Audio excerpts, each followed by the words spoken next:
Sidang vonis Heri Wirawan masih berjalan dan kita akan bahas bersama kriminolog dari Universitas Pajajaran Bandung, Jawa Barat bersama Pak Yasmil Anwar.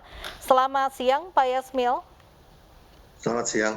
Baik Pak Yasmil, hari ini masyarakat menantikan dari vonis dari Heri Wirawan, seorang pelaku pemerkosaan yang memang kita akan lihat bagaimana vonisnya begitu. Nah, Anda jika memang mengikuti jalannya sidang ini ada tuntutan hukuman mati dan juga kebiri kimia. Anda memprediksi akan nantinya vonis ini akan seperti apa? Apakah sesuai dengan tuntutan?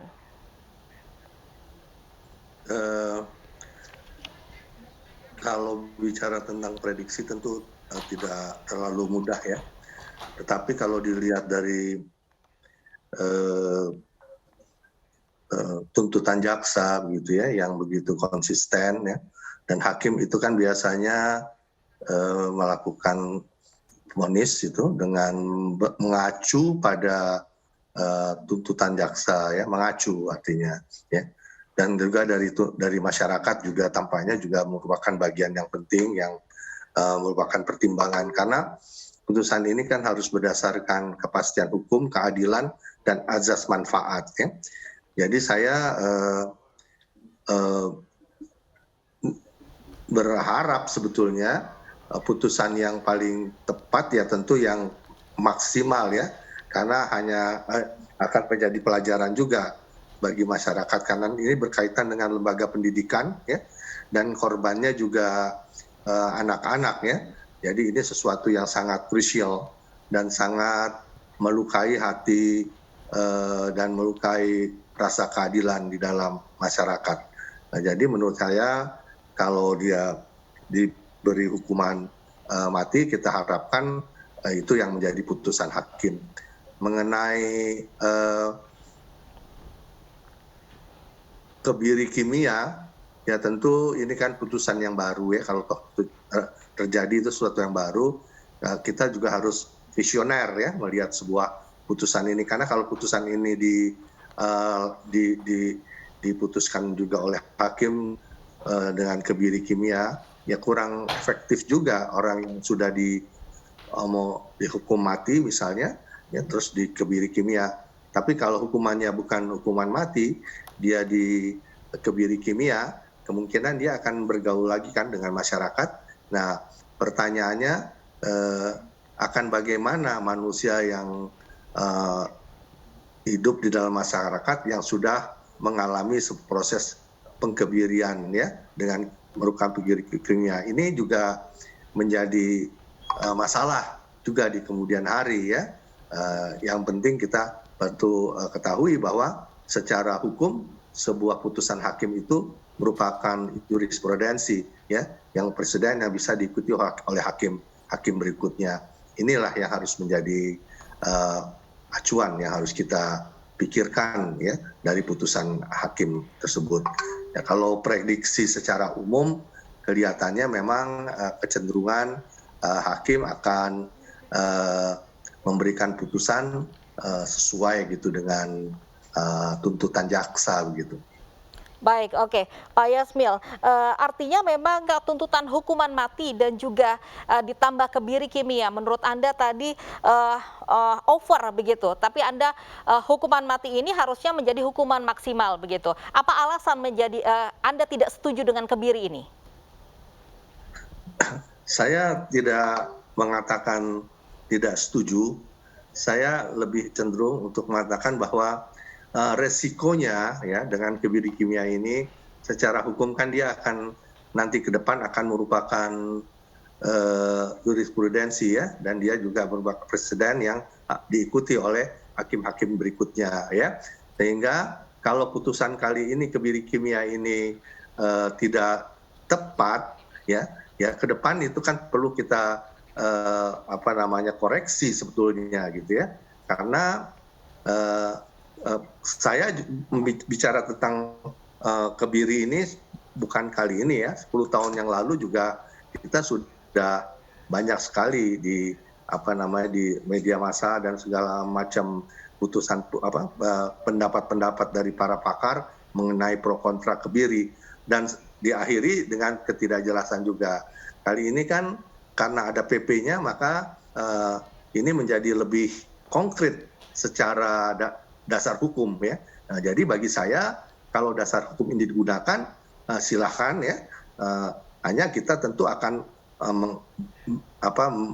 memasuki era yang baru gitu ya di dalam putusan mengenai kejahatan kesusilaan yang sangat melukai perasaan masyarakat, yaitu dengan adanya kebiri ya, kebiri kimia utamanya.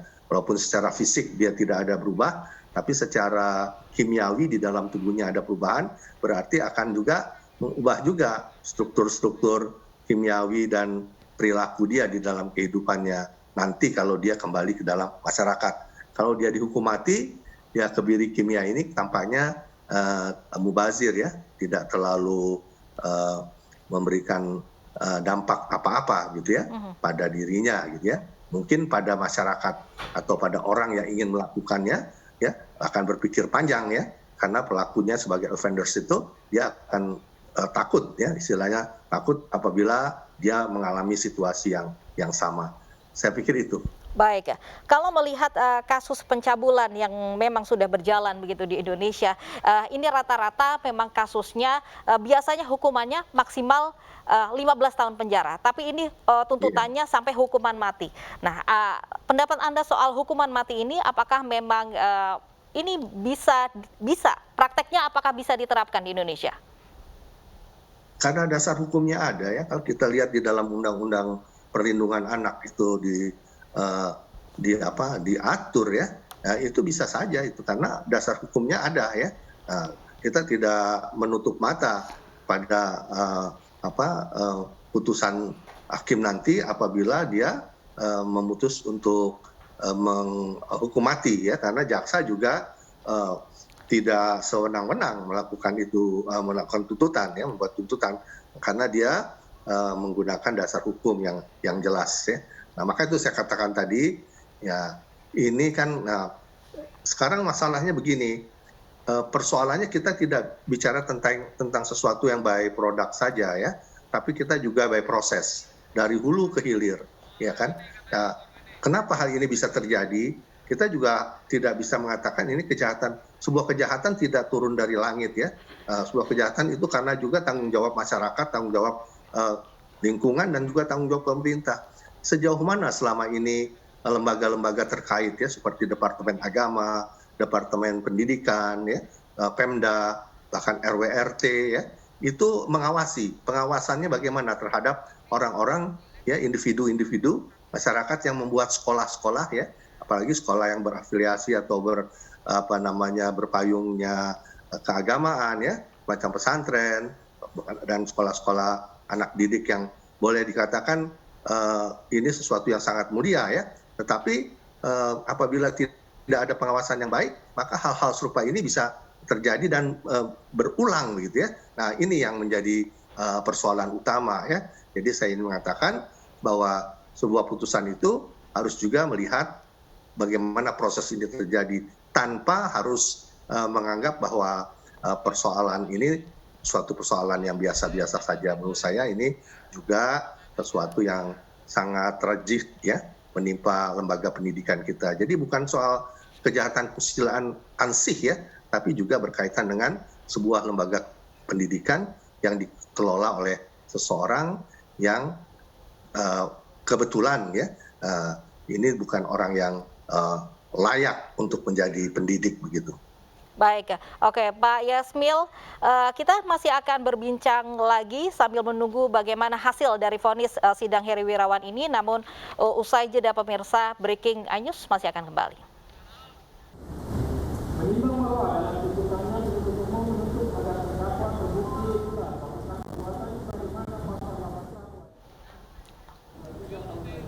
Baik, kita akan bahas lagi sambil menunggu vonis dari Heri Wirawan. Pak Yasmil masih bergabung bersama kami, Pak Yasmil.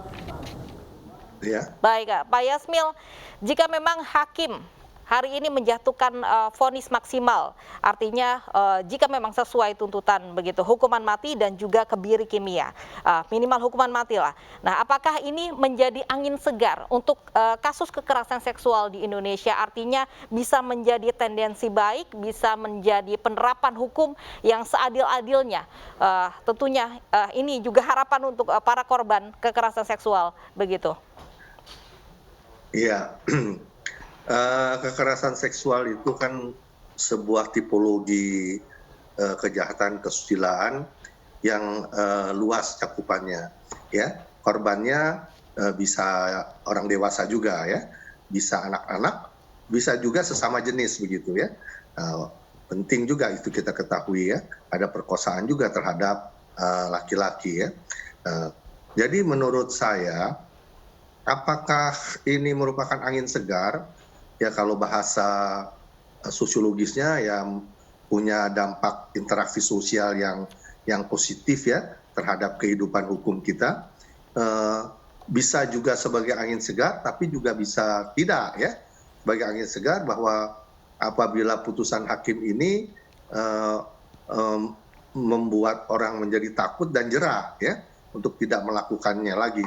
Tetapi kalau tidak ada rasa takut dan jera, maka korban akan tetap berjatuhan. Ya mungkin juga barangkali kita juga harus bicara tentang efektivitas dan efisiensi dari sebuah punishment ya, sebuah hukuman. Nah ini juga harus dilihat di dalam konteks criminal justice system. Tapi paling tidak ya ini merupakan satu shock terapi ya bagi situasi-situasi kemacetan hukum dan sebagainya. Dan saya lihat selama ini untuk masalah delik kesusilaan tidak terlalu crucial ya di dalam kehidupan berhukum kita, kecuali kalau yang melakukannya itu adalah tokoh atau sesuatu yang ya berkaitan dengan politik dan kekuatan-kekuatan tertentu di dalam masyarakat. Tapi secara umum hakim ini kebanyakan memutus dengan adil ya. Saya lihat cukup dalam beberapa perkara-perkara yang saya perhatikan di dalam kehidupan hukum kita gitu ya, terutama hukum pidana. Baik, oke, Pak Yasmil, kalau kita lihat kasusnya ini pelaku ini memang sedang diuji apakah memang dia terbukti begitu memperkosa 13 santriwati, kemudian ada yang melahirkan juga. Kalau Anda melihat kasus ini dengan kasus-kasus kekerasan seksual yang ada di Indonesia, apakah ini memang kita bilang ini kasus yang memang juga harus ada hukuman yang seberat-beratnya? Iya. Saya tadi karena pertanyaannya adalah mengenai kejahatan kesusilaan ya, perkosaan dan hal-hal yang berkaitan dengan seksual ya, tentu saya jawab juga secara umum. Tapi kalau kita lihat dari segi victim ya dan korban yang seperti Anda katakan tadi, tentu kita juga harus juga berjembar hati, membuka diri untuk melihat bagaimana ini korban ya harus diperlakukan bagaimana. Nah inilah yang merupakan hal yang tidak hanya obatnya, tidak hanya memberi hukuman seberat-beratnya kepada pelaku ya maksimal, tapi what's next gitu ya, bagaimana peranan pemerintah, bagaimana pemahaman para ulama dan orang-orang yang terlibat di lembaga-lembaga yang terlibat di dalam peristiwa ini ya walaupun tentu itu tidak terlibat secara langsung ya, tapi kita bisa melihatnya. Nah jadi kalau pertanyaan Anda terfokus pada tindak pidana yang dengan korban banyak ya, kemudian juga akibatnya adalah melahirkan bayi atau anak dari pelaku itu sendiri ya, ini juga perlu merupakan pemikiran baru ya. Saya melihatnya ini pemikiran baru dalam tanda kutip ya, karena anak itu kan bukan tidak berbapak, tapi anak itu jelas bapaknya ya, yang diperkosa juga kelihatan Coba kita bayangkan sebuah perkosaan yang dilakukan ketika masa perang begitu ya, atau oleh segerombolan orang yang melahirkan anak, itu tentu akan menjadi ada sesuatu yang krusial lainnya tanpa mengurangi arti dari sangat menyedihkannya atau sangat berbahayanya ya orang-orang yang berkedok atau yang kebetulan berstatus sangat terhormat ya sebagai guru ya. Dulu ini adalah guru agama. Ini kan memang apalagi dia menjanjikan ya bagaimana dia secara seduction ya mengajak ya meminta orang tuanya untuk proses-proses inilah sebetulnya yang kita sayangkan ya bahwa tidak adanya keterlibatan lembaga-lembaga yang saya katakan tadi di dalam peranan hal tersebut. Juga ya kita juga agak ya saya ya pribadi agak terganggu juga ketika dia bisa membangun sekolah ya tanpa diketahui oleh polisi juga di daerah sana, tidak ada kontrol juga ya.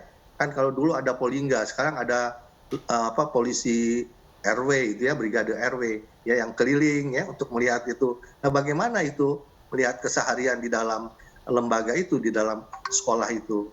Jadi bagi saya itu juga bagian yang perlu dipertimbangkan di dalam memutuskan perkara ini dalam hal putusan hakim nanti begitu. Itu yang saya bisa sampaikan. Baik, penting sekali pengawasan dari lingkungan sekitar agar kekerasan seksual Betul tidak sekali. terjadi lagi. Tapi sering juga terjadi di lingkungan pendidikan. Ini apa faktornya, Pak? Ini kasus klasik ya, kasus klasik juga. Karena lingkungan pendidikan, karena juga berkaitan dengan budaya, ya, berkaitan dengan budaya. Di Indonesia berbeda dengan di Barat ya. Anak-anak itu tidak mudah dipegang-pegang, dipangku, ya, dibelai oleh orang yang tidak dikenalnya, gitu ya. Barangkali dikenal, tapi bukan orang yang, ya, karena mereka diajarkan oleh orang tuanya juga, semacam harus tidak begitu mudah untuk ada kontak tenggo ya fisik gitu ya dari orang-orang tidak bukan keluarga atau bukan bapak ibunya. Kalau di kita kan kebalikannya ya. Kalau ada anak yang masih kecil umur 10 tahun, 9 tahun atau itu kalau datang pamannya, datang keluarga yang lain ya, terus tidak mau dipeluk atau apa, ibunya bilang itu paman kamu, itu saudara kamu ya. Itu jadi ya anak-anak di kita juga berbeda, budaya itu juga berbeda. Itu salah satu saja contohnya yang mengakibatkan itu proses interaksi antara guru dengan murid ya, kakak di pramuka ya atau dan sebagainya itu berbeda dengan di Barat. Jadi proses-proses semacam itu lebih memberikan jalan, bukan mengakibatkan ya, bukan mengakibatkan, lebih menjadikan jalan untuk apabila ada hal-hal yang direncanakan untuk melakukan hal-hal yang buruk, itu lebih memudahkan situasi itu akan berlangsung. Jadi selain masalah hukum juga yang perlu kita lihat juga masalah budaya dalam hal ini. Dan ini terjadi sejak zaman dulu ya, sejak zaman dulu itu hal ini semacam ini. Dan bagaimana pandangan seorang guru kepada murid dan bagaimana kepatuhan murid kepada seorang guru itu sudah diajarkan oleh orang tuanya, oleh orang tua kita ya.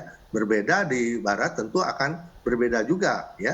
Mereka melihat sosok seorang guru dalam konteks memberikan pendidikan dan pelajaran. Baik ya, artinya memang ini kepatuhan yang memang dimanfaatkan oleh oknum Ya, guru yang melakukan kekerasan seksual. Selain memang pendidikan mungkin seksual yang harus juga dibangun lagi begitu, diterapkan lagi di Indonesia. Apalagi yang menjadi evaluasi agar kekerasan seksual ini tidak terjadi lagi, Pak? ya. Sebetulnya kan kita juga tahu bahwa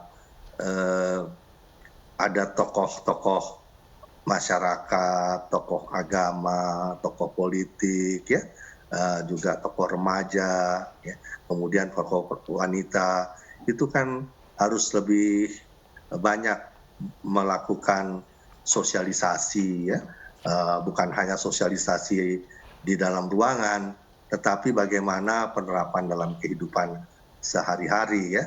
Saya lihat itu kurang ya. Kita seolah-olah itu sangat peka gitu terhadap persoalan-persoalan etika ya, dan tidak peka terhadap persoalan-persoalan masalah yang berkaitan dengan bukan kurang peka ya pada kemiskinan ya, masalah-masalah kayak gitu. Nah, itu kan seharusnya kita harus peka ya terhadap dua-duanya, tapi juga tidak membuat kita memberi stigma ya kepada masyarakat ya. Contoh aja juga saya juga mungkin agak tidak tidak bisa begitu saja misalnya menerima ada kampus ya sekarang ya mahasiswa yang sudah besar gitu ya di-harass ya, diperlakukan tidak senonoh oleh dosennya, lalu ada keluar peraturan baru mengenai hubungan mahasiswa dengan dosen dalam konteks semacam itu. Saya pikir itu berlebihan juga ya. Mahasiswa kan bukan anak-anak ya, sudah besar, dia juga harus bisa mau melindungi dirinya ya. Nah, jadi tidak lagi, jadi cukup dengan KUHP, kan polisi bisa masuk kampus. Nah, kalau buat anak-anak, saya pikir yang penting juga yang itu adalah peran orang tua ya.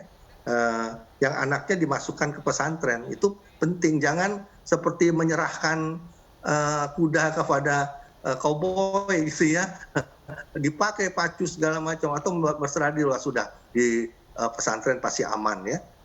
Nah ini juga kan, nah ini kaitannya dengan tadi ya,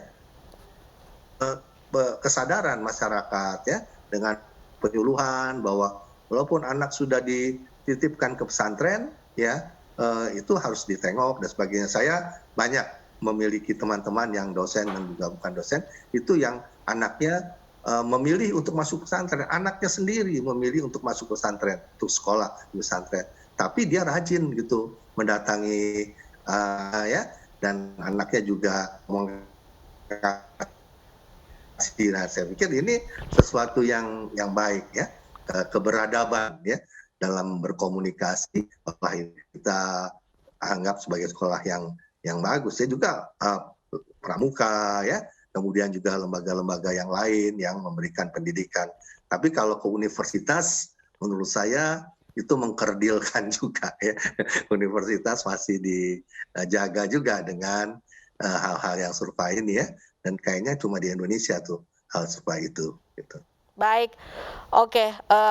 Tentunya semuanya ingin melihat begitu bagaimana hasil vonis dari Heri Wirawan ini. Kita nantikan bersama. Pak Yasmil Anwar, terima kasih banyak atas waktunya. Kriminolog dari Universitas Padjadjaran sudah bergabung bersama kami di Breaking News. Namun pemirsa, jangan kemana-mana, Breaking News masih akan kembali usai jeda berikut ini.